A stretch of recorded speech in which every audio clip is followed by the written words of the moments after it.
สบายดีท่านผู้ชมที่เคารพต้อนรับท่านผู้ชมเข้าสู่การรายงานข่าวภาคเที่ยงจากของข่าวโทรภาพแห่งชาติข่าวภาคเที่ยงประจำวันเสาร์วันที่15 พฤศจิกายน 2025โฆษกพลงานสุริพงษ์รับหน้าที่ในการนำเสนอข่าวภาคเที่ยงในมื้อนี้เฮาเริ่มด้วยข่าวการแสดงทดลองสวนสนามประสานความพร้อมทุกก้อนกำลังหอบที่ 1เพื่อกาเกี่ยมให้แก่การเฉลิมฉลองวันสถาปนาสาธารณรัฐประชาธิปไตยปัตตสลาวครบรอบ50 ปีในเวลา 7:30 นาทีของวันที่ 14 พฤศจิกายน 2025นี้อยู่ที่เดินสนามหลวงได้มีพิธีแสดงทดลองการสวนสนามเฉลิมฉลองวันสถาปนาสาธารณรัฐประชาธิปไตยปัตตสลาวครบรอบ50 ปีประสานก้อนกำลังปกสปกสและก้อนกำลังทั้งหมดที่จะแสดงสวนสนามครั้งที่ 1โดยมีสหายบุญทองจิตมณีกรรมการกรมการเมืองศูนย์กลางพรรคผู้ประจำการคณะเลขาธิการศูนย์กลางพรรครองประธานประเทศสหายพลเอกจันทร์สมรจันยาลาภกรรมการกรมการเมืองศูนย์กลางพรรครองนายกรัฐมนตรีโดยมีรัฐมนตรีรองรัฐมนตรีคณะนำของกระทรวงบรรดาอนุกรรมการหับประกันก้อนกำลังสวนสนามพร้อมทางภาคส่วนต่างๆที่เกี่ยวข้องเข้าร่วมการแสดงทดลองการสวนสนามเฉลิมฉลองวันสถาปนาสาธารณรัฐประชาธิปไตยปัตตสลาวครบรอบ50 ปีครั้งนี้เป็นครั้งที่ 1เพื่อเป็นการรับประกันให้แก่การจัดตั้งปฏิบัติหน้าเวียกการก้าเกียมด้านเนื้อในกำลังพลเข้าร่วมเครื่องอุปกรณ์การประกอบวิธีการวาระดำเนินการจัดตั้งงานโฮมสุมนุมและการจัดตั้งฮัดแอบสวนสนามเฉลิมฉลองวันสถาปนาสาธารณรัฐประชาธิปไตยปัตตสลาวครบรอบ50 ปีให้เป็นเอกภาพมีเนื้อในและมีความหมายลึกซึ้งและสมเกียรติกรมใหญ่เสนาธิการกองทัพในนามคณะซี่น้ำก้อนสวนสนามก็ได้มีการประสานสมทบกับบรรดาองค์การกระทรวงป้องกันความสงบกรมกองกำลังหลวงและกำลังท้องถิ่นพร้อมด้วยภาคส่วนต่างๆจัดตั้งแสดงทดลองครั้งที่ 1เพื่อกวดกาถึงความพร้อมทุกก้อนกำลังที่จะสวนสนามในมื้อวันศาสตร์ที่2ธันวาซึ่งในนี้ก็ประกอบมีก้อนกำลังปกสรวมทั้งหมดเมน25ก้อนกำลังในนี้ปกส19ก้อนปกส6ก้อนกำลังและก้อนกำลังจากกระทรวงเข้าร่วมจำนวนหลายก้อนกำลังการสวนสนามบรรดาก้อนกำลังจากภาคส่วนต่างๆในงานเฉลิมฉลองวันสถาปนาสาธารณรัฐประชาธิปไตยปัตตสลาวครบรอบ50 ปีในครั้งนี้เพื่อเป็นการระลึกถึงวันสำคัญทางประวัติศาสตร์ของชาติเอกอ้างผลงานในการสร้างสรรค์และพัฒนาประเทศชาติตลอดระยะ50 ปีต่อแขกทางภายในและต่างประเทศพร้อมทั้งถือโอกาสดังกล่าวนี้ในการเต้าโฮมความสามัคคีปองดองชาติของปัตตชนลาวบรรดาเผ่าในประเทศภายใต้การนำพาของพรรคปัตตชนปฏิวัติลาวให้เป็นปึกแผ่นสืบต่อในการปกปักรักษาและสร้างสรรค์พัฒนาประเทศชาติตามทิศซี่น้ำของพรรควางออกให้ปรากฏผลเป็นจริงก็คือตามจุดหมายตามจุดประสงค์และระดับคาดหมายสำหรับการหลังจากที่ได้มีการสำเร็จการแสดงแล้วบรรดาการนำก็ได้มีการแสดงความสมเสยถึงความอดทนความพยายามของทุกสหายที่พยายามปรับปรุงบอนที่ยังคงค้างพร้อมกันนั้นก็ได้เน้นนักให้บรรดาคณะรับผิดชอบแต่ละก้อนกำลังจงสืบต่อในการเอาใจใส่ให้หลายอย่างโดยเฉพาะก็แม่นการวางจังหวะท่าทางต่างๆในระยะของการห่างของแต่ละก้อนกำลังระดับการยกแขนขาต้องสูงต่ำเสมอกันและเสียงเสพกับเสียงภาคต้องให้เข้ากันกำหนดจุดแต่ละหน้าเวียกให้ละเอียดชัดเจนเพื่อให้มีความเป็นเอกภาพและงดงามพร้อมทั้งรับประกันบ่ให้มีความผิดพลาดสามารถแสดงออกมาได้อย่างสมบูรณ์ที่สุดในมือของการเฉลิมฉลองวันสถาปนาสาธารณรัฐประชาธิปไตยปัตตสลาวก็คือในมือวันที่2ธันวาคม2025ที่จะมาถึงนี้ท่านสอนไซศรีพันดอนนายกรัฐมนตรีท่านได้ต้อนรับการเข้าเยี่ยมคำนับของท่านโฮดึกฟึกรองนายกรัฐมนตรีแห่งสาธารณรัฐสังคมเวียดนามพร้อมด้วยคณะในโอกาสที่เดินทางมาเยี่ยมยามในเฮ็ดเวียกอยู่ลาวในระหว่างวันที่12ถึงวันที่13ธันวาคมนี้ท่านสอนไซศรีพันดอนได้แสดงความยินดีต้อนรับอันอบอุ่นและตีราคาสูงต่อการเดินทางมาเยี่ยมยามเฮ็ดเวียกอยู่ลาวในครั้งนี้พร้อมทั้งสมเสยต่อผลสำเร็จกองประชุมพบปะ2ฝ่ายระหว่างทานห้องนายกรัฐมนตรีโฮดึกเฟิกและทานห้องนายกรัฐมนตรีเฉลิมไซกรมสิทธิ์ที่ได้ร่วมกันปรึกษาหารือในหลายโครงเขตเวียกงานซึ่งเป็นการประกอบส่วนอันสำคัญ เข้าในการหัดแน่นการพัวพันร่วมมือระหว่าง2พรรค2รัฐลาวเวียดนามให้แน่นแฟ้นยิ่งขึ้นก็คือในใส่สุกยูบรรดาโครงการร่วมมือ2ฝ่ายให้มีความคืบหน้าและมีผลสำเร็จยิ่งขึ้นพร้อมทั้งเป็นการกักเกียมให้แก้การเดินทางมาเยี่ยมยามสาธารณรัฐประชาธิปไตยประชาชนลาวของทานโตเลิมเลขาธิการใหญ่คณะบริหารงานศูนย์กลางพรรคคอมมิวนิสต์เวียดนามเพื่อเข้าร่วมพิธีเฉลิมฉลองวันชาติแห่งสาธารณรัฐประชาธิปไตยประชาชนลาวครบรอบ50 ปีและเข้าร่วมการพบปะกรมการเมืองลาวเวียดนามก็คือการกักเกียมกองประชุมครั้งที่48ของคณะกรรมาธิการร่วมมือทวิภาคีระหว่าง2รัฐบาลลาวเวียดนาม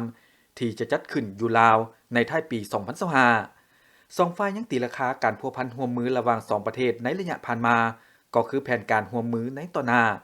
ซึ่งเห็นว่า2ฝ่ายสืบต่อมีการพัฒนาอย่างบ่หยุดยั้งในทุกขงเขตโดยเฉพาะเป็นการร่วมมือทางด้านการเมืองการต่างประเทศเวียกงานป้องกันชาติป้องกันความสงบการจัดตั้งปฏิบัติบรรดาโครงการร่วมมือ2ฝ่ายได้สำเร็จหลายโครงการพิเศษแม่น2ฝ่ายได้สำเร็จการเปิดท่าเทียบเรือเลข3ของท่าเรือบุงอางที่เป็นเหตุการณ์สำคัญและมีความหมายทางด้านประวัติศาสตร์ของการพัวพันร่วมมือของ2ประเทศในโอกาสนี้ท่านโฮดึกเฟิกก็ได้แสดงความขอบใจอย่างจริงใจต่อการต้อนรับอันอบอุ่นและได้แจ้งให้ทราบเกี่ยวกับผลการพบปะ2ฝ่ายกับท่านรองนายกรัฐมนตรีเฉลิมไสกมสิทธิ์พร้อมทั้งได้แสดงความหมายมั่นว่าจะสืบต่อเฮ็ดเวียกร่วมกับฝ่ายลาวอย่างใกล้ชิดเพื่อสุขอยู่การจัดตั้งปฏิบัติบรรดาข้อตกลงที่การนำ2ประเทศได้ตกลงเห็นดีร่วมกันก็คือบรรดาโครงการร่วมมือยุทธศาสตร์ต่างๆให้มีประสิทธิภาพประสิทธิผลและเป็นรูปธรรมยิ่งขึ้นเพื่อนำเอาผลประโยชน์ตัวจริงมาสู่ประชาชน2ชาติลาวเวียดนามและในโอกาสที่เดินทางมาเคลื่อนไหวเยี่ยมยามได้เฮ็ดเวียกอยู่สาธารณรัฐประชาธิปไตยประชาชนลาวท่านโฮดึกเฟิกรองนายกรัฐมนตรีแห่งสาธารณรัฐสังคมเวียดนามพร้อมด้วยคณะก็ได้ไปติดตามเบิงโครงการก่อสร้างสวนสาธารณะมิตรภาพลาวเวียดนามอยู่ที่บ้านด่านสร้างเมืองไซธานีนครหลวงเวียงจันทน์พร้อมกันนั้นก็ได้ไปเยี่ยมชมหอพิพิธภัณฑ์ศิลปะลาวต่างหน้าบริษัทก่อสร้างบิ๊กด่วน11เวียดนามได้รายงานให้ฮู้ว่าโครงการก่อสร้างสวนสาธารณะมิตรภาพลาวเวียดนามได้ลงมือก่อสร้างโครงการในต้นเดือนมังกรปี 2025 ซึ่งปฏิบัติตามการตกลงของ2พรรค2รัฐบาลและกรมการเมืองของ2ประเทศลาวเวียดนามว่าด้วยการก่อสร้างสวนสาธารณะมิตรภาพลาวเวียดนามอยู่สาธารณรัฐประชาธิปไตยประชาชนลาวเพื่อเป็นสัญลักษณ์แห่งความสามัคคีพิเศษและการร่วมมือรอบด้านระหว่าง2พรรค2รัฐและประชาชน2ชาติลาวเวียดนามมาฮอดปัจจุบันโครงการก่อสร้างสวนสาธารณะมิตรภาพลาวเวียดนามได้สำเร็จนาเวียกบรรลุหลายกว่า80ส่วนห้อยเป็นโครงการหนึ่งที่มีความหมายสำคัญทางด้านประวัติศาสตร์เป็นสัญลักษณ์แห่งการพัวพันมิตรภาพแบบพิเศษและยิ่งใหญ่ระหว่าง2พรรค2รัฐและประชาชน2ชาติโครงการดังกล่าวมีเนื้อที่ทั้งหมด3เฮกตาร์โดยมีรูปปั้นของประธานไกรสอนพรหมวิหารประธานสุภานุวงศ์และประธานโฮจิมินห์ตั้งอยู่ถึงแท่นหินอ่อนทั้งสองข้างและเบื้องหลังฝาแกะสลักรูปภาพที่แสดงถึงวัฒนธรรมการดำรงชีวิตและการร่วมสัมพันธ์สู่หบที่โดดเด่นหายากของประชาชนสองชาติลาวเวียดนามอย่างองอาจกล้าหาญและสวยงามนาเวียกปัจจุบันแมนสุ่มใส่การปรับทัศนียภาพให้สวยงามตกแต่งอาคารบริหารสถานที่ต้อนรับแขกห้องน้ำสาธารณะอ่างน้ำตกสถานที่พักผ่อนสนามลิ่นเด็กน้อยระบบไฟฟ้าแสงสว่างภายหลังการก่อสร้างสำเร็จส่วนแห่งนี้จะกลายเป็นหนึ่งในส่วนสาธารณะสีเขียวของนครหลวงเวียงจันทน์เป็นบ่อนจัดกิจกรรมต่างๆให้ประชาชนได้มาพักผ่อนออกกำลังกายพร้อมทั้งได้เรียนรู้ถึงมูลเสื่อประวัติศาสตร์การพัวพันร่วมมือความสามัคคีพิเศษและยิ่งใหญ่ของสองชาติลาวเวียดนามหลังจากนั้นคณะผู้แทนได้ไปเยี่ยมชมหอพิพิธภัณฑ์ศิลปะลาวที่ตั้งอยู่บ้านโนนสะอาดเมืองไซธานีมีเนื้อที่ทั้งหมด80เฮกตาร์ถือเป็นสถานที่ที่รวบรวมผลงานศิลปกรรมโดยเฉพาะแม่นการแกะสลักไม้วัฒนธรรมและประเพณีอันดีงามของประชาชนลาวบรรดาเผ่าซึ่งได้สะท้อนให้เห็นถึงความงดงามฝีมืออันปราณีตละเอียดอ่อนความสลับซับซ้อนทางวิจิตรศิลป์ของนายสร้างที่เต็มไปด้วยความหมายอันลึกซึ้ง ได้บรรยายถึงวิถีชีวิตความศรัทธาความฝันความมุ่งมา่ปรารถนาของประชาชนลาวและความงดงามดังกล่าวได้ถูกถ่ายทอดให้เป็นผลงานที่สามารถสัมผัสและจับต้องได้ที่หอพิพิธภัณฑ์แห่งนี้พร้อมเดียวกันยังเป็นสถานที่ท่องเที่ยวและแหล่งเรียนรู้ถึงประวัติศาสตร์วัฒนธรรมศิลปะลาวให้นักท่องเที่ยวทั้งภายในและต่างประเทศในแต่ละมือได้ต้อนรับแขกมาเที่ยวชมประมาณ 1,500 ถึง 3,000 เทื่อคนสร้างวิกฤตงานทำให้ประชาชนในท้องถิ่นและสุขยู่การลงทุนในภาคบริการและการท่องเที่ยวอยู่นครหลวงวิจันทร์ให้มีใบหน้าใหม่ในการดำเนินกองประชุมสมัยสามัญเทือที่10สภาแห่งชาติสุดที่9นี้ซึ่งในมื้อวันที่14พฤศจิกายนภายใต้การเป็นประธานกองประชุมของท่านสมมาตรผลเสนารองประธานสภาแห่งชาติโดยที่ประชุมนั้นแม้นได้สุ่มใส่การพิจารณาเวียกงานของทางองค์การกฎการแห่งรัฐและองค์การกฎสอบแห่งรัฐท่านคับพันธ์ภูมิทัศน์ประธานองค์การกฎการแห่งรัฐได้รายงานเกี่ยวกับการจัดตั้งปฏิบัติแผนการเคลื่อนไหวเวียกงาน5ปี2021ถึง2025ประจำปี2025และแผนเคลื่อนไหวเวียกงาน5ปี2026ถึง2030ประจำปี2026ขององค์การกวดการแห่งรัฐบทรายงานผลของการกวดกาตามผลของการกวดสอบในปี2023ขององค์การกวดการแห่งรัฐซึ่งท่านได้รายงานให้เห็นถึงผลสำเร็จที่พ้นเด่นเป็นต้นก็แม่นได้สำเร็จการปรับปรุงกฎหมายและพันขยายเป็นนิติกรรมเวียกงานสกัดกั้นและต้านการเสาลัดบังหลวงได้ดำเนินการสืบสวนสอบสวน17เป้าหมายผลเสียหายทั้งหมด600กว่าตื้อกีบสามารถเก็บกู้ได้คืน60กว่าตื้อกีบกวดกาโครงการลงทุนของรัฐที่ยังค้างตามผลของการกวดสอบ156โครงการมูลค่า 4,000 กว่าตื้อกีบกวดเห็นมูลค่าที่ต้องหักลบหน้าเวียกบ่ปฏิบัติมูลค่าหลุดสภาหับห้องจำนวน600กว่าตื้อกีบกวดกา9หัวหน่วยธุรกิจที่กู้ยืมจากกระทรวงอุตสาหกรรมและการค้าเพื่อเก็บซื้อข้าวคังแฮไว้แทรกแซงราคาข้าวและดัดสมตลาดอยู่4แขวงคือแขวงอุดมไซนครหลวงวิจันทร์คำมวนและสารวันมูลค่าข้างชำระต้นทุนและดอกเบี้ยจำนวน80กว่าตื้อกีบกวดกาการขุดค้นและส่งออกแร่ธาตุแบบทดลองจำนวน93บริษัทยังมี2บริษัทที่บ่มอบพันธะครบถ้วน3ล้านกว่าดอลลาร์สหรัฐกวดกาโครงการลงทุนของรัฐมูลค่า10ตื้อกีบขึ้นไปและมูลค่า10ตื้อกีบลงมากวดสำเร็จ 4,000 กว่าโครงการกวดเห็นมูลค่าต้องหักลบจากมูลค่าโครงการจำนวนเกือบ 4,000 ตื้อกีบกวดเห็นพันธะค่าทรัพยากรธรรมชาติอยู่แขวงบริคำไซที่ยังค้างมอบจำนวน22ตื้อกีบแผนเคลื่อนไหวปี2026สืบต่อบรรดาเวียกงานที่กำลังดำเนินและเวียกงานที่ยังค้างคือ 1. สืบต่อกวดกาโครงการลงทุนของรัฐอยู่นครหลวงเวียงจันทร์จำนวน38โครงการและสำหรับโครงการที่บ่ทันได้กวดกาในจำนวนหนึ่งในสำหรับโครงการที่บ่ทันได้กวดกา106โครงการแม้นจะสืบต่อกวดกา 2. สืบต่อกวดกาการคุ้มครองและนำใส่เงินกู้ยืมจากการปฏิบัติโครงการในรูปแบบ EPC ในขอบเขตทั่วประเทศรวมทั้งบ่วงเพื่อปรับปรุงการก่อสร้างระบบน้ำประปาโรงมะข่าย 2. โรงมะข่าย 2. 3. สืบต่อกวดกาเขตเศรษฐกิจพิเศษที่ยังบ่ทันสำเร็จ5เขต 4. สืบต่อกวดกาการนำเข้าและคุ้มครองสารเคมีสืบต่อกวดกาฐานรายรับหัวหน่วยธุรกิจทั้งภายในและต่างประเทศและฐานรายรับหัวหน่วยวิชาการขององค์การบริหารรัฐ 6. สืบต่อกวดกาการออกใบตาดินและการเสียภาษีที่ดิน 7. สืบต่อกวดกาการคุ้มครองทรัพย์สินของรัฐการเช่าสัมปทานทรัพย์สินและที่ดินของรัฐ 8. สืบต่อกวดกาการนำเข้าพาหนะชั่วคราวยกเว้นภาษีอากรและการเสียภาษี 1% ตามนโยบายส่งเสริมการลงทุนและ9สืบต่อติดตามสุขอยู่การจ่ายเงินชดเชยให้ประชาชนถือผลกระทบจากโครงการสร้างทางรถไฟลาวจีนและเวียกงานอื่นๆตามพระบทบาทและตามการมอบหมายพร้อมนี้ท่านเวียงทวิศรเทพจันทร์ประธานองค์การกวดสอบแห่งรัฐก็ได้รายงานเกี่ยวกับการจัดตั้งปฏิบัติแผนการเคลื่อนไหวเวียกงาน5ปี2021ถึง2025ประจำปี2025และแผนการเคลื่อนไหวเวียกงาน5ปี2026ถึง2030ประจำปี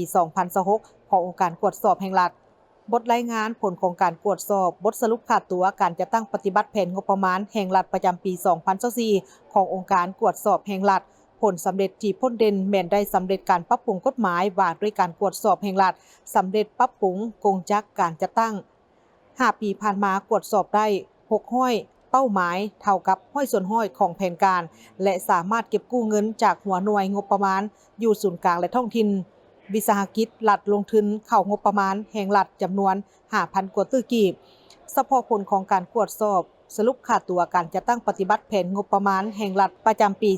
2024 ตรวจสอบเห็นเพิ่มจำนวนเกือบ 1,000 ตื้อกีบเฮ็ดให้รายรับเพิ่มจาก 62,000 กว่าตื้อกีบมาเป็นจำนวน 63,000 กว่าตื้อกีบตรวจสอบเห็นรายจ่ายเพิ่มจำนวน100 กว่าตื้อกีบเฮ็ดให้รายจ่ายเพิ่มจาก 55,700 กว่าตื้อกีบมาเป็นจำนวน 55,800 กว่าตื้อกีบดุลเดียงงบประมาณกวดเห็นเพิ่มจำนวน800 กว่าตื้อกีบเฮ็ดให้เกินดุลจากการรายงานของกระทรวงการเงินจำนวน 6,000 กว่าตื้อกีบมาเป็น 7,000 กว่าตื้อกีบแผนเกินไหว5 ปี 2026 2030 ซึ่งอยู่ในนี้พวกข้าพเจ้าก็มีมีเวียกงานจุดซุ้มอยู่จำนวนหนึ่งซึ่งในนั้นจะอันที่หนึ่งแหละจะได้สืบต่อปรับปรุงกงจักการจัดตั้งให้มีความหนักแน่นเข้มแข็งตามทิศกระทัดรัดสมเหตุสมผลอันที่สองก็จะได้เอาใจใส่ในการปรับปรุงนิติกรรมให้มีความครบถ้วนสมบูรณ์และมีความสอดคล้องกับความเรียกร้องต้องการในเงื่อนไขตัวจริงให้หลายขึ้นตืมอันที่สามแหละจะได้เอาใจใส่ลงลึกในการพัฒนาบุคลากรนักตรวจสอบให้มีคุณภาพมีความหนักแน่นทางด้านคุณสมบัติศีลธรรมปฏิบัติและมีความหนักแน่นทางด้านวิชาเฉพาะสามารถนำใช้เครื่องมือในการเฮ็ดเวียกวิชาเฉพาะแบบทันสมัยทันยุคทันสมัยเนาะและเป้าหมายในการตรวจสอบใน5 ปีต่อหน้านี้แม่นพวกข้าพเจ้าได้แน่ใส่เฮ็ดสำเร็จ620เป้าหมายซึ่งใน5 ปีข้างผ่านมาแม่น600เป้าหมายถือว่าเพิ่มขึ้นเติม20เป้าหมายพร้อมนั้นคณะประจำสภาแห่งชาติและสมาชิกสภาแห่งชาติก็ได้พร้อมกันประกอบความคิดเห็นต่อกับการจัดตั้งปฏิบัติเพื่องานขององค์การกวดกาแห่งรัฐและองค์การตรวจสอบแห่งรัฐเพื่อรับประกันให้การปฏิบัติเวียกงานในต่อหน้ามีประสิทธิผลกว่าเก่าศิษย์เก่าโรงเรียนเหลียวโต้ทั่วโลกได้พบปะประจำปี 2025 ในงานลาตรีพบปะเพื่อนมิตรพร้อมทั้งร่วมกันเฉลิมฉลองวันสร้างตั้งโรงเรียนครบรอบ 88 ปีงานลาตรีพบปะเพื่อนมิตรซึ่งได้จัดขึ้นในตอนค่ำของวันที่ 12 พฤศจิกายน ปี 2025 อยู่นครหลวงวิจันทร์โดยการเข้าร่วมของศิษย์เก่าโรงเรียนเหลียวโต้ทั้งภายในและต่างประเทศหลายกว่า 300 คนในงานครั้งนี้ได้มีการประกอบส่วนมอบเงินจำนวนทั้งหมด 2 ล้านบาทเพื่อประกอบส่วนเข้าในโครงการก่อสร้างหอสมุดแห่งใหม่ของโรงเรียนเหลียวโต้ทั้งเป็นการหัดแหน่งความสามัคคีการแลกเปลี่ยนบทเรียนและการประกอบส่วนเข้าในการพัฒนาการศึกษาของโรงเรียนเหลียวโตพร้อมทั้งร่วมเฉลิมฉลองวันสร้างตั้งโรงเรียนครบรอบ 88 ปีชาวจีนทุกคนและในนามศิษย์เก่าเหลียวโตอยู่ประเทศลาวมีความภาคภูมิใจหลายที่ได้จัดงานมื้อนี้เกิดขึ้นมาเพื่อให้มีการพบปะสังสรรค์ศิษย์เก่าเหลียวโตทั่วโลกที่ได้เข้ามาเยี่ยมยามพวกเขามื้อนี้เป็นความภาคภูมิใจที่สุดของพวกเขาต้องเก็บความทรงจำนี้ไว้ตลอดไปและข้าพเจ้าขออวยพรให้ทุกคนมีสุขภาพแข็งแรงมีความตั้งใจที่ดีต่อกันแบบนี้ตลอดไปศิษย์เก่าที่ได้เรียนภาษาจีนมาเนาะก็ขอบคุณแผ่นดินที่ว่าเฮาได้รู้จักภาษาจีนแล้วเฮาก็รู้จักบุญคุณของประเทศชาติบุญคุณของครูบาอาจารย์ที่ว่าเว้าภาษาจีนได้คล่องแคล่วผู้นึงเนาะ13 ปีที่เรียนอยู่ชงเต็กแต่ว่ามันก็มีความเยื่อใยกับเหลียวตูก็มีเพื่อนมีสหายหลายคนเนาะก็ได้ประสานสร้างน้องรุ่นใหม่ขึ้นมางานมื้อนี้มันครบรอบ88 ปีแต่ปีนี้เป็นพิเศษอีกเป็นปีที่ว่า50 ปีเฮาประเทศชาติปลดปล่อยเนาะแล้วก็วันเฉลิมฉลองวันศาสตร์2 ธันวาคมใกล้สิมาถึงนี่แล้วก็ ที่ว่าศิษย์เก่าเหลียวตู่น่ะที่ว่าบ่เคยมาเมืองลาวจักเทื่อจากหลาย10ประเทศเนาะได้ตุ้มซุ่มกันแล้วก็ร่วมจิตร่วมใจกันมาร่วมนี่เข้ามาเนี่ยเห็นประเทศลาวนี่เจริญส่ำนี้เหรอวะอันน่ะแล้วเขาก็น้ำตาซึมเนาะที่ว่าความรักชาติแพงเสือเขาก็ยังบ่ทิ่ม ได้ติดตามพ่อแม่มาอยู่เมืองลาว โดยพ่อแม่มาลงทุนเปิดโรงงานเฟอร์นิเจอร์ เขาเองจึงได้เรียนหนังสืออยู่โรงเรียนเหลียวตู้ เป็นเวลา 9 ปีได้จบมัธยมในปี 1971 จากนั้นก็ได้ไปเรียนต่อ แล้วก็มีความรู้จึงขอบใจโรงเรียนเฮาที่ว่าให้ความรู้ที่ดีกับเฮาจึงสามารถประกอบธุรกิจสร้างเนื้อสร้างตัวปัจจุบันค่อยได้เกษียณแล้วจึงมีเวลาแล้วก็มีใจที่อยากจะซอยสังคม งานพบปะศิษย์เก่าโรงเรียนเหลียวโตทั่วโลกประจำปี 2025 ได้จัดขึ้นทุกๆ 2 ปี ซึ่งปีนี้แม่นศิษย์เก่าประเทศลาวได้รับเกียรติเป็นเจ้าภาพจัดงาน หลังจากปี 2023 ได้จัดขึ้นที่ประเทศฝรั่งตลอด 3 มื้อของงานพบปะได้มีบรรดากิจกรรมที่หลากหลาย และมีความหมายความสำคัญเช่นกองประชุมใหญ่ประธานสมาคมศิษย์เก่าเหลียวโตจากแต่ละประเทศได้จัดกองประชุมใหญ่เพื่อสรุปเรียกงานและวางแผนการเคลื่อนไหวในต่อหน้าในกองประชุมใหญ่ครั้งนี้บรรดาประธานศิษย์เก่าเหลียวโตได้เห็นดีเป็นเอกภาพกันแต่งตั้งให้ทานนางแสงฟ้าทินนกรเป็นประธานศิษย์เก่าเหลียวโตทั่วโลกคนใหม่สำหรับวาระปี 2025 หา 2027ท่านผู้ชมที่เคารพจากนี้ไปนั้นจะพักก่อนหลังจากนั้นกลับมารับชมการรายงานข่าวต่างประเทศ